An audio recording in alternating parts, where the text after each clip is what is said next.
I'm Morgan, and today I will be reading Chapter 14 of A Bachelor Husband by Ruby M. Ayres.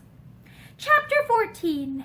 And I remember that I sat me down upon the slope with her, and thought the world must be all over, or had never been. We seemed there so alone. Marie did not answer the letter from Chris, and he wrote again 2 days later, much to her surprise. Dear Marie Celeste, I hope you are not disappointed because I did not turn up the other night. I really wish I had now, as the weather has broken, and we've been having downpours of rain every day, so the handicap has been postponed. If it was not that there are several good bridge players in the hotel, I don't know how the deuce we should pass the time. Have you seen Feathers? He said he should look you up, but I don't expect he has, the old blighter. Let me know how you are. I'm sending you a Cairngorm brooch with the diamonds, and hope you will like it. Yours affectionately, Chris. Marie waited till the arrival of the brooch before she wrote, Dear Chris, thank you for your letter and the brooch, which is very uncommon. I'm sorry the weather is so bad for you. It's quite good here. Yes, Mr. Dacres came to see us. I think he looks very well. Don't hurry home on my account. I am quite all right. Yours affectionately, Marie Celeste. What a letter, she thought, as she read it through. The sort of letter one might write to an acquaintance, certainly not to a man one loved best in the world. She showed the brooch to Feathers. Yes, it's rather pretty, he agreed. Everybody seems to wear that stone in Scotland. Does Chris say when he is coming home? No, he says the weather is bad. He'll soon be home then. A flicker of eagerness crossed her eyes.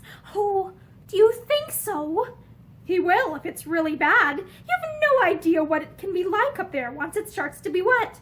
Marie and Feathers had motored together a great deal since that first day. There will be time enough for theaters when the winter comes, Feathers said. I don't suppose you've seen much of the country, have you? No. Then we'll have a run to the New Forest some day. Marie looked up hesitatingly. Would you mind if Aunt Madge came? During the last few days she had been vaguely conscious of Miss Chester's silent disapproval. I shall be delighted if Miss Chester will come, Feathers said readily, but Miss Chester refused. She did not mind a short run, she said, but it was too far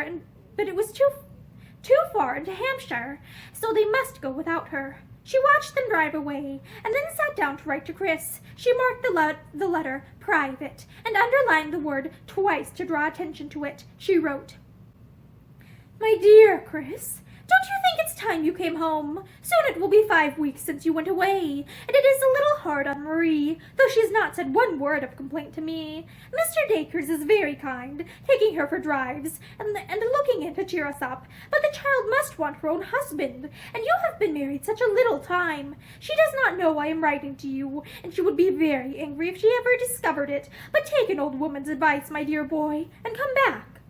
She felt much happier when the letter had been dispatched. She went back to her knitting quite happily to wait events.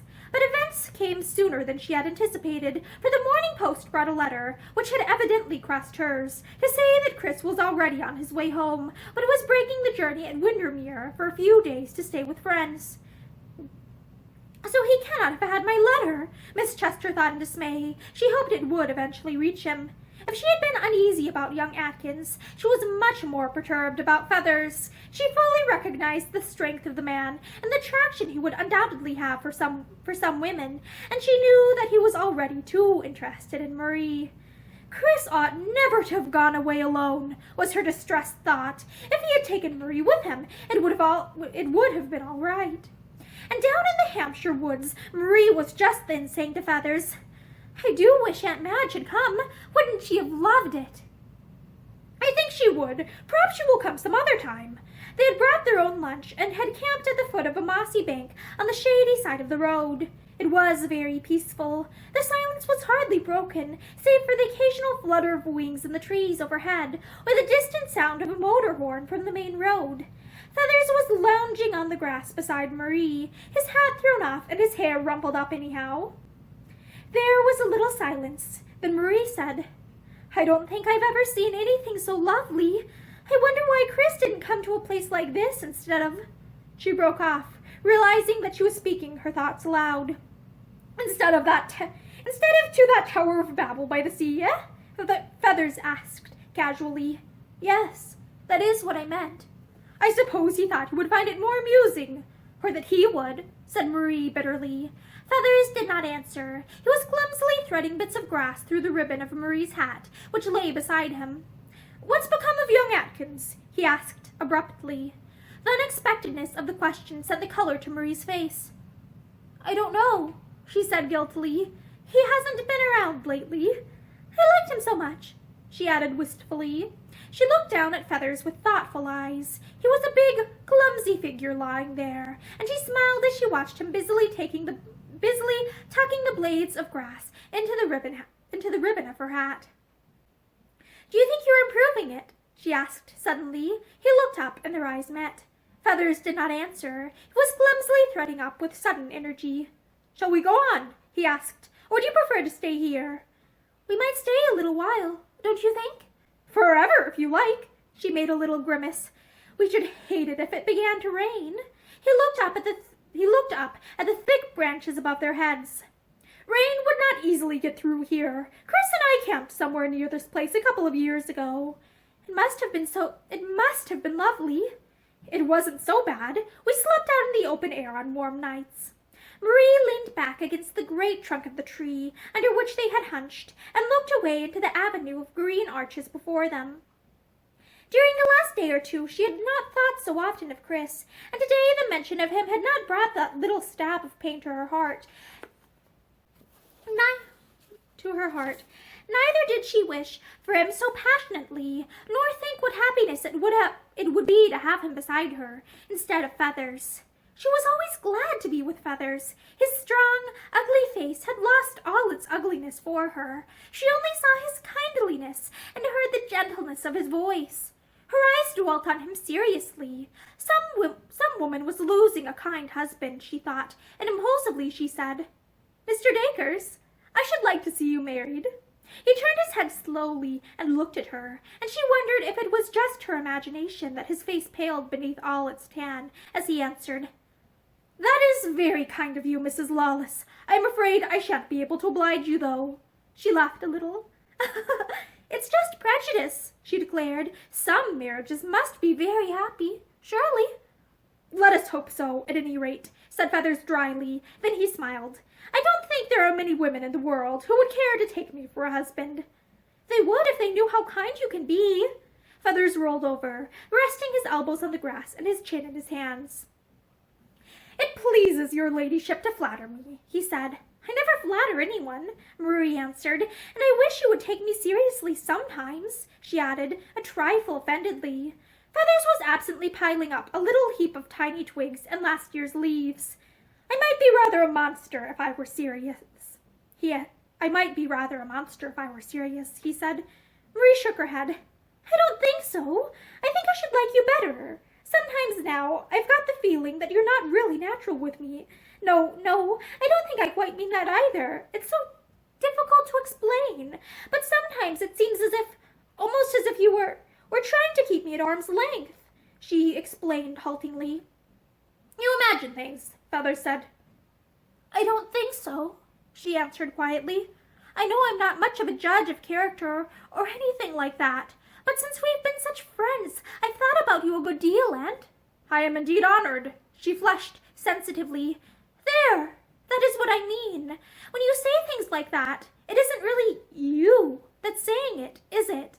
I mean, you're not saying what you would really like to say. She laughed nervously.